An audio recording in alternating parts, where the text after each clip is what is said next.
গত ভিডিওতে আমরা তড়িৎ প্রাবল্যের সংজ্ঞা থেকে যে সূত্রটা পাই E সমান F/Q, এটা কিভাবে আসে সেটা নিয়ে আলোচনা করছি।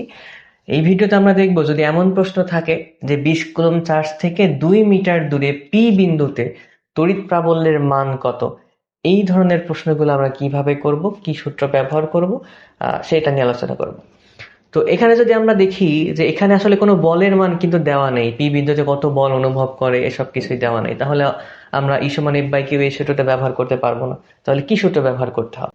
তো এই বিষয়টা ক্লিয়ার করতে হলে আমরা তড়িৎ প্রাবল্যের সংজ্ঞাটা আরেকবার একটু দেখি।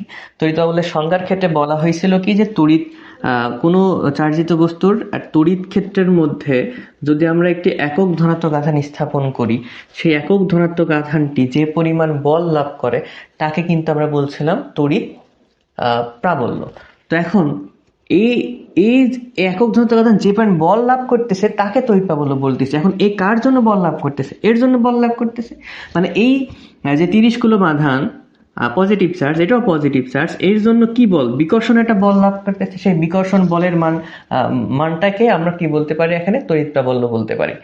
তো সেই হিসেবে আমরা ধরলাম এখানে একটা দূরত্বের মান দেওয়া আছে, দূরত্বের মান দেওয়া আছে d, ঠিক আছে, দূরত্বের মান দেওয়া আছে d। আমরা এটাকে ধরলাম Q2, এটাকে ধরলাম Q1। তো এই ক্ষেত্রে কুলম্বের সূত্র থেকে আমরা দুজনের ভিতরকার যে বল, সে বলের মান বের করতে পারি। F সমান K Q1 Q2 by d square, এই সূত্র হয়। তো এখন এই Q2 এর মান সবসময় কত হবে? 1 হবে। যদি আমি তড়িৎ প্রাবল্য বের করতে চাই, Q2 এর মান সবসময় কত হবে? 1 হবে, কারণ আমরা সংজ্ঞায় বলেছি যে 1 কুলম্ব আধান যে পরিমাণ বল লাভ করে সেটাকে আমরা তড়িৎ প্রাবল্য বলি। তাহলে Q2 এর মান যদি 1 হয়, 1 বসালে আসলে মানের তো কোনো পরিবর্তন হয় না, তো আমরা Q2 কে একবারে সূত্র থেকে বাদ দিয়ে দিলাম। যখনই আমরা Q2 কে সূত্র থেকে 1 বসায় বাদ দিয়ে দেবো, সেটাকে আমরা F না বলে সেটাকে আমরা তখন বলতে পারবো E, অর্থাৎ E সমান দাঁড়াবে K Q1 by d square. তাহলে এইটা হবে এখন আমাদের সূত্র। অর্থাৎ যদি বল দেওয়া থাকে তাহলে তড়িৎ প্রাবল্যের সূত্র ব্যবহার করব আমরা E সমান F/Q। যদি মাঝে দূরত্ব দেওয়া থাকে তো সেই ক্ষেত্রে আমরা ব্যবহার করব E সমান KQ বাই R স্কয়ার। তো এই ম্যাথটা এখন দেখা যাক।